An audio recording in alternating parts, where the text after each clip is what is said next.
Residential hostels ہوتے ہیں، وہ کلچرل ٹرانسفارمیشن کا سب سے بڑا سینٹر ہوتے ہیں۔ آپ یقین کیجئے کہ انسان کے اطوار، انسان کا کریکٹر، اس کے کپڑے، اس کا ڈریسنگ سینس، اس کا گفتگو کرنے کا انداز جو ہے وہ بالکل اس کے اندر ایک عجیب و غریب قسم کی ہم نیرنگیاں محسوس کرتے ہیں کہ جب ہم علی گڑھ کے طالب علم کو دیکھتے ہیں۔ رشید صاحب نے کہا تھا جب میں کسی بے حد خوش پوش اور خوش اطوار اور خوش لسان انسان کو دیکھتا ہوں تو پھر مجھے یقین ہوتا ہے کہ یہ علی گڑھ مسلم یونیورسٹی کا طالب علم ہے۔ اور ایسے ہی آپ دیکھ لیجئے جب بھی کسی مجلس میں کوئی انسان بیٹھا ہو اور اس کی وجہ سے مجلس زعفران زار ہو رہی ہو، لالا زار ہو رہی ہو، تو آپ یہ بالکل پورے اعتماد کے ساتھ یہ کہہ سکتے ہیں کہ اس محفل کے اندر کوئی علی گیرین ضرور بیٹھا ہو۔ ابھی آپ بات بدلہ سنجی کی چل رہی تھی اور بات نکتہ دانی کی چل رہی تھی، بات کمنٹس کی چل رہی تھی، علی گڑھ کے ظرافت سے لبریز جملوں کی چل رہی تھی، تو میں آپ کو بتاؤں مجھے ابھی ایک صاحب نے یہ بیان کیا کہ بمبئی میں ایک جگہ وہ بیٹھے ہوئے تھے اور وہاں پر کسی ڈھابے پہ بیٹھے ہوئے تھے اور وہاں پر بامبے میں جو ہے وہ چائے جو ہے وہ بہت اپنی مقدار سے بہت کم آتی ہے اور اس کو کٹ کہتے ہیں۔ تو 4 لوگ بیٹھے ہوئے تھے اور ایک سینئر وہاں پر تشریف فرما تھے، علی گڑھ کے کوئی سینئر رہے ہوں گے، اور وہاں پر وہ گفتگو چل رہی تھی۔ اتنی دیر میں وہ کٹ آئی تو علی گڑھ کے سینئر نے اس کٹ کو اٹھایا اور ایک سانس میں اسے پیا اور پینے کے بعد ویٹر سے کہا اچھی ہے اب لا سکتے ہو چائے۔ تو آپ ذرا دیکھیے،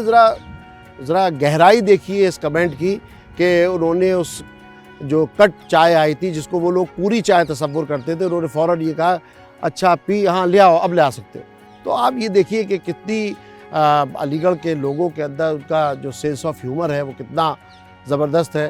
ہم نے رشید صاحب سے لے کر ذاکر صاحب کی روایات علی گڑھ اور پھر مسعود ٹامی کے قصے اور جنے کون سی کہاں کیسی باتیں، آپ یقین کریے ایک واقعہ مجھے ایک صاحب نے بیان کیا کہ طالب علم اپنے کلاس میں موجود ہیں، وہاں پر ایک استاد نے کہا کہ اگر کسی دوشیزہ پر، کسی نامحرم پر آپ کی پہلی نظر پڑ جائے اور اس نظر پڑنے کے بعد اگر سہون پڑ جاتی ہے تو کوئی بات نہیں، لیکن اگر قصدن پڑ جائے تو دوبارہ نہیں پڑنا چاہیے۔ طالب علم اٹھے اور اس کے بعد کہنے لگے کہ استاد محترم اگر پہلی ہی نظر کنٹینیو ہو جائے تو کیا ہوگا؟ تو انہوں نے کہا کہ تیرا دماغ خباثت و غلاظت و قدورت کا منبع ہے۔ تو اس قسم کی جو یہ گفتگو علی گڑھ کے اندر ہوا کرتی تھی۔ اسی ایسے سال کے اندر ایک صاحب تھے ہمارے معاصرین میں سے تھے، تو انہیں ذرا سینئرز کے منہ لگنے کا بہت شوق تھا، تو ایک دن وہ ایک سینئر کے پاس پہنچے اور جا کر کہنے لگے کہ مجھے آپ ایک بات بتائیے کہ میں چاہتا ہوں کہ میں اپنی جو طالب علمی ہے اس طالب علمی کے دور میں میں اپنے گھر سے پیسہ نہیں لینا چاہتا، مجھے کیا کرنا چاہیے؟ تو وہ سینئر بہت پہلے تو خاموش رہے اور خاموش رہنے کے بعد بولے آپ ایسا کریں کہ آپ ایک لوہے کی پریس خرید لیں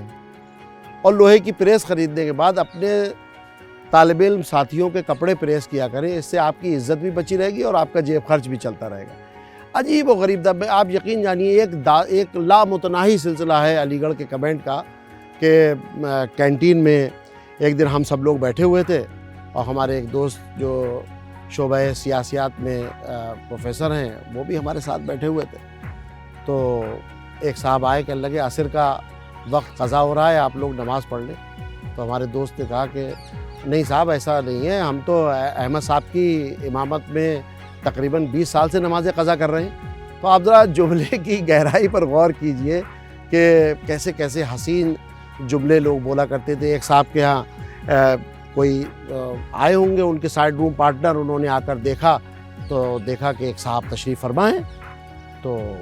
کوئی بات نہیں، پھر وہ دوپہر کو آئے تو دیکھا کہ پھر وہ صاحب بیٹھے ہوئے ہیں، پھر وہ سونے کے بعد اٹھ کر آئے تو دیکھا پھر وہ صاحب بیٹھے ہوئے ہیں۔ پھر وہ جب شام میں لوٹ کر آئے تو انہوں نے کہا کہ اپنے جو اس روم کے مالک تھے ان سے، جو اس روم کے اوریجنل اس کے جو ریزیڈنٹ تھے، ان سے کہا کہ یہ جو بھائی صاحب ایک بات بتائیں گے آپ؟ انہوں نے کہا کیا؟ کہ صاحب یہاں بیٹھے ہیں، ہم ان کے کمرے سے کب جائیں گے؟ آپ یقین کریے کہ